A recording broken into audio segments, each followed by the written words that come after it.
Everybody, welcome back to the New York Stock Exchange. We're here at the Buttonwood podium overlooking the options exchange. This is theCUBE plus NYSE Wired's ongoing series on AI factories, and we're excited to have two great guests. Scott Sloan is Executive Vice President at Omni Services, and Lauren Witter is the Vice President at Omni. Guys, good to see you again. Great to be here, from Dave. Last year we had a panel. Lauren, you participated in the panel with Tim from Dell and Dion from NVIDIA. Remember, we were talking about direct liquid cooling.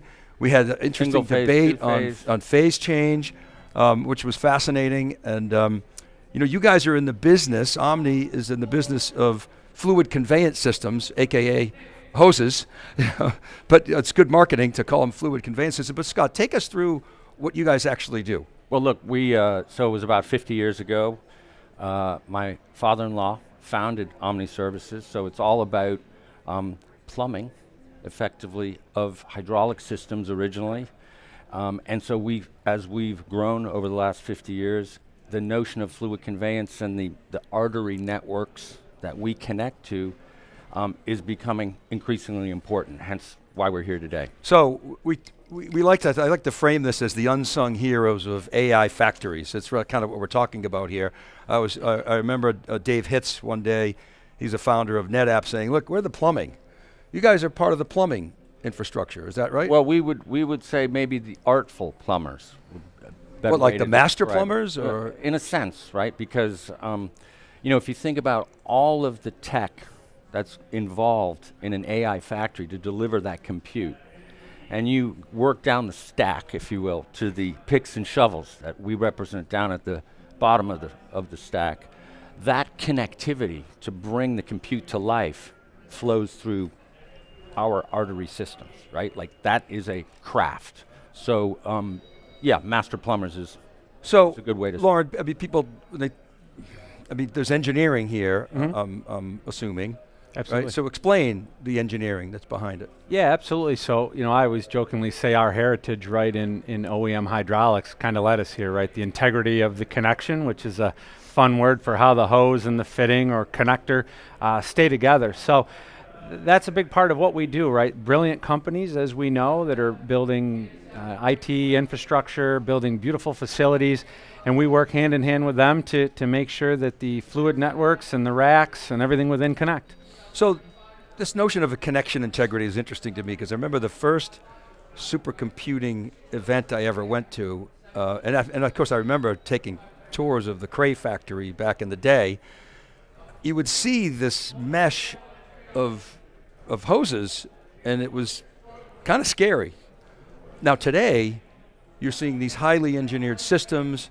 They've got these beautiful, I don't know if they're chrome, but connectors that are, they look like they're easy snap-on, right? Absolutely. So what's the state of that technology today? Yeah, so I'd say it's really encouraging. I mean, even since we met last year, the advancement, we always say, you know, AI world it's like 7X, right? If you've been here for 1 year, you've been here for 7. So we're seeing a lot of changes, right, in how the importance of how fittings and hoses go together, understanding the different designs. We've also seen a big push on the different alloys, the different tubes that the hoses are put together, how the media interacts. So I'd say for the 20 or so years that we've been involved, we were never really in the rack, right? We were that secondary network coming down into what we'd refer to as a chilled door, a rear door heat exchanger. But now that we're coming into the electronics, it's increasingly important. So I'll explain to the audience why we're here. And all you have to do is look at data center spending. And so the spending on data centers, and we're talking about the facilities, the power, the cooling, the compute, storage, and networking. Perpetually, it's been a $200 billion business. We just did a forecast on this. My colleague David Floyer put this out. About 200 billion, maybe popped up to 220 billion. In 2024, it jumped up from 220 billion to 350 billion. And it's now growing at about 16% CAGR is the forecast for the next 10 years. And of course, the AI piece of that is growing in the mid-20s. And we're talking about compound annual growth. So that's a massive growth, maybe close to $1 trillion by the end of the decade. So, and you compare that to, or position that next to the CapEx spending that's going on. just last quarter, all the big 3 hyperscalers and Meta doubled down on their CapEx expenditures. So we're talking about north of $400 billion just for the top 4 hyperscalers that they're going to spend, this year, next year, just in a year, next year on CapEx, $400 billion. So the artful plumbing underneath that has to work. So what's the state of that, and are you comfortable with the state of? Well, exactly, right? Because when Lauren talks about connection integrity, it's not a joke. I mean, if you think, when I was in school, in college, back in the mid-'80s, what was the single defining moment of the decade, and a painful one, was the Challenger explosion, right, the space shuttle. And that is all about the O-ring, right, that was out of there's a one little part. Tiny little rubber O-ring. That created that disaster. Because of the temperature, right, that was out of spec when they launched in January of 1985, let's make it up, in temperatures in Cape Canaveral that were incredibly low, right? So it's serious, right? So it deteriorated the O-ring. Exactly. That sadly, right? Little part, and sadly, it created exactly. a So disaster. I mean, I think it's important when we talk about the CapEx, it's almost a private. I mean, the scale. It's almost like a private version of a war footing in terms of investment. That's marshaling to this moment, and I feel like if we're here to talk about the importance of making sure that connection integrity is actually looked upon as a primary, axis of performance, and that's what we're trying to do. Right. So that O-ring example is a good one. It's scary. Could you guys bring up the graphic? I want to share with people the sort of value chain, if you will, of this. This is just one view. There are a number of views on this, but this was a pretty good one that we found. So you can see, of course, everybody talks about the semiconductors, and you see NVIDIA and the other ones. By the way, I would have NVIDIA virtually everywhere in here. They're sort of funding and innovating across a lot of these areas. But I'm going to work from the top down to get to you guys. So you got the semiconductor piece. The high bandwidth memory is really critical now. You've now got CPUs as well as GPUs. You've got the deal from NVIDIA and Intel, sort of merging those two worlds. And then you've got the compute, storage, and networking. So Dell, HPE, and others. Broadcom's doing networking. Of course, NVIDIA, Cisco, Arista, and then the storage folks. That's a key player. I'd say sort of compute and networking are sort of 1 and 1A, and then storage maybe a little bit behind that. You got the operators like the colos over there in the middle left, and then data centers. These are companies that are building data centers, so the big hyperscalers. Crusoe we've had on here, CoreWeave, of course, XAI, OpenAI now in that business. And to the right of that, you can see Crusoe, Lambda, we've had Nebius on, and CoreWeave, and a number of others. Energy is the big gate everybody's talking about, and then you got the industrial equipment, Schneider Electric, Vertiv, their stock's going crazy, Siemens. And then the cooling piece, and that's where you guys come in. Thank you guys. Things like secondary fluid networks. So can you explain what is a secondary fluid network? Absolutely. So it's interesting, right? We operate, I love you finish on the cooling side there. Yeah, bring Dave. that back one more time, and while Lauren's explaining secondary fluid networks, which would be kind of in that lower right, although there's a primary fluid network, which is piping in lots of, you need water, land, and energy to build a data center. So please, take it from there. Absolutely. So you're seeing these hyperscalers, we know who they are. You've got the logos up there. So they're bringing fluid right into these data centers, and in a lot of the AI factories, we have a luxury. They're new.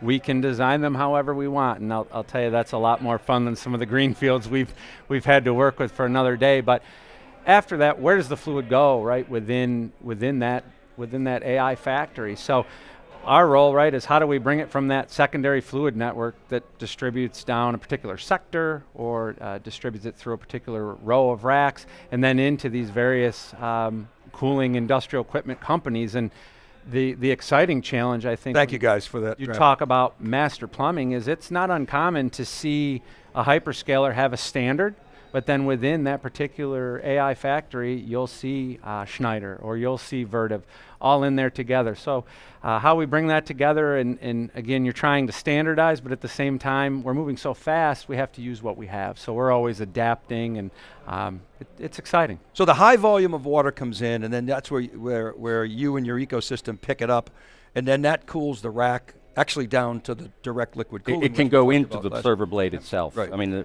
so from CDU to blade, up through the roof, right, chillers on the roof, all the way through, that's primary, and then as it goes to sets of racks, that's where the secondary fluid network kicks in. And CDU is chiller distribution network, like PDU is power distribution network, CDU, there's a chiller version of that. Yeah. Correct. Okay. Yeah. And what's interesting too, just on that is, years back, we were maybe extracting hot air out of a rack, and now we are chilling power distribution units, right? We're chilling chips, we're in the blade, we're everywhere, and that's where, back to that O-ring analogy, the media is touching a lot of different places throughout that system, so we can't just be worried about cycling from a fluid network into a door and out. We're touching high value NVIDIA electronics. We know that, well, today, AI factories, pretty much every one is a custom built system. But to scale, you've got to have standards. What's the state of standards in secondary fluid networks?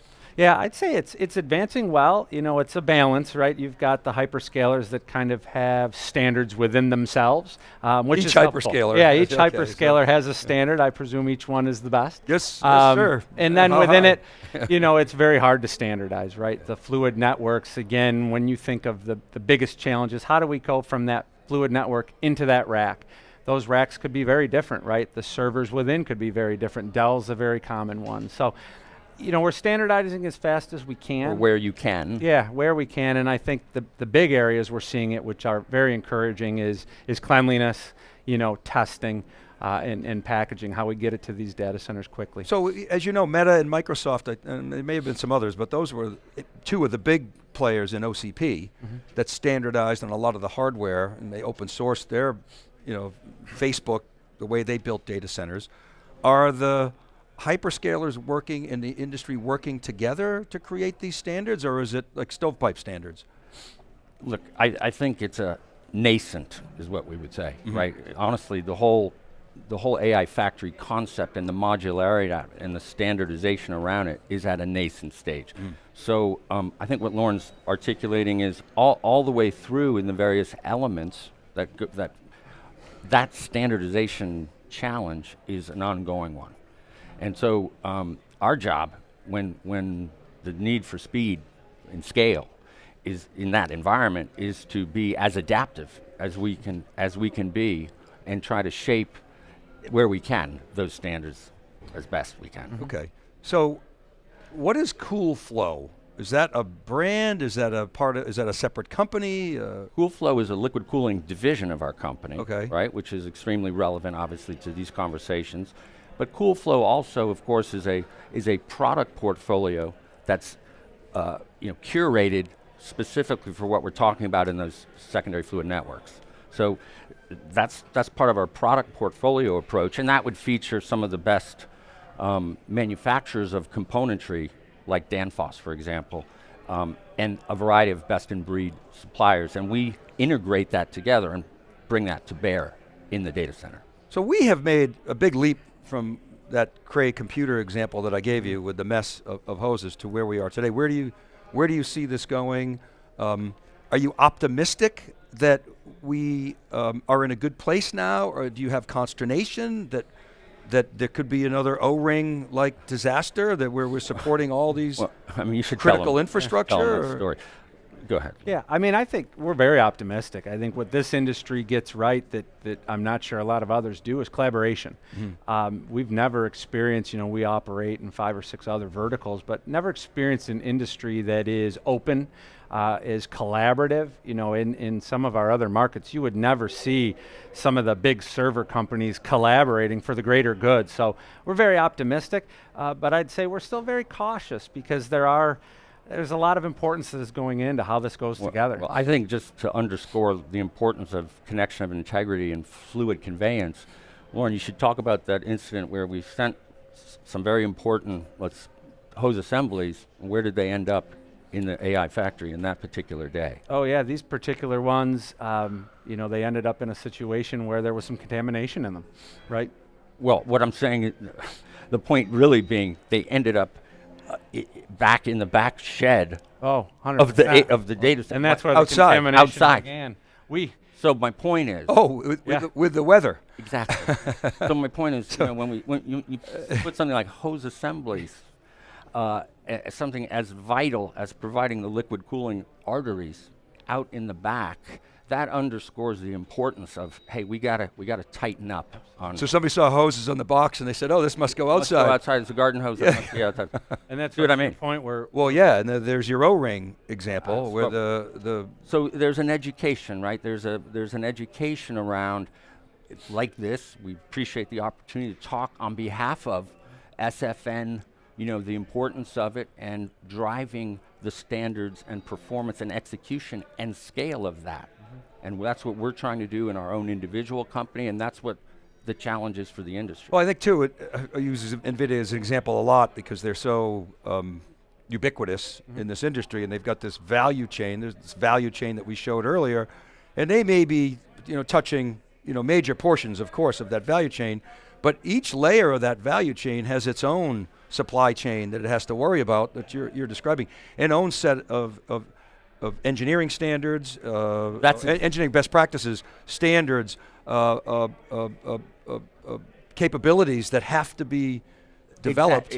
You're so right, and if you think about it, as far as where I view it, those companies who take an integrator type of approach and perspective win. That's what, you know, for me, Jensen and what NVIDIA have accomplished is not GPU, it's the network and the systemization of what you're talking about, right? And the Dell, for example, isn't, you know, they're looking end-to-end solutions. I think that's what, in our secondary fluid network world, that approach, that mindset of systemized, integrated, channel partnering has to raise, you know, elevate to meet the standards that Jensen and the industry are Well, demanding. the reason we talk about unsung too is because it's like the dirty jobs. You know, That's don't right. get the right. It's we like getting dirty. That's right. It's the you know, the center and the line, or Picks and shovels. I don't know, the artery. You talked about the arteries before. You're not the brain surgeon. We're, you know, right? Brain surgeons. They're the quarterbacks on the right. They get paid the most. Heart surgeons, plastic surgeons. Plastic surgeons are up there. I Number bet. 3, You know, they're in up Hollywood, there, only you in know. America. As far as and then vascular surgeons would be below. So we're looking for a little respect, right, for the secondary fluid network. You know, Where do you opportunity. guys want to be in? I don't want to go out 5 years. It's almost too far. Where do you see this industry, these AI factories, in 2 to 3 years? Let's say. I'm gonna swing at that one. Why yeah, not? absolutely. I mean, I think to Scott's point, you're just seeing, even as recent as when we last met at Supercompute, everybody was operating in their own little quarter, right? The blade guys were concerned about the blade, and then the rack guys and the header guys. I think in the next 2 years, we're going to continue to see that end-to-end collaboration. We've seen it through acquisition, right? Schneider, for example, but that's how we're going to scale this appropriately. You think of it as a funnel, Dave, right? The secondary fluid network is 6-inch, 8-inch piping down to 2-inch hoses, into rack manifolds, into tiny little tubes in the blade. And the more we communicate and align, the better we're going to be. So very bullish on where we're going to be, probably a year from now. I think there's many companies who've shown us the way towards that type of collaboration. This industry, David, for us, is a breath of fresh air and how to do the business of business more effectively. Yeah, you're a 50-year-old company. Back then there was water-cooled mainframes, right? You remember that? IBM, I do remember that, as I've seen virtually every wave in the tech industry. But, well, it's ironic because when IBM was everything in this business, and mainframe was the leading product, and you couldn't sit through an IBM presentation without them taking you through the thermal conduction machine that was the fluid network, and now it's come back. The irony is it's come back full circle. It really has, and so. Anyway, guys, really appreciate the time, Dave. Coming on and helping educate the audience on the importance of the artery here and the unsung heroes of AI factories. We appreciate the time. This is the AI Factory Series, NYSE Wired plus theCUBE. I'm Dave Vellante with John Furrier. Thanks very much for watching. We'll be right back right after this short break.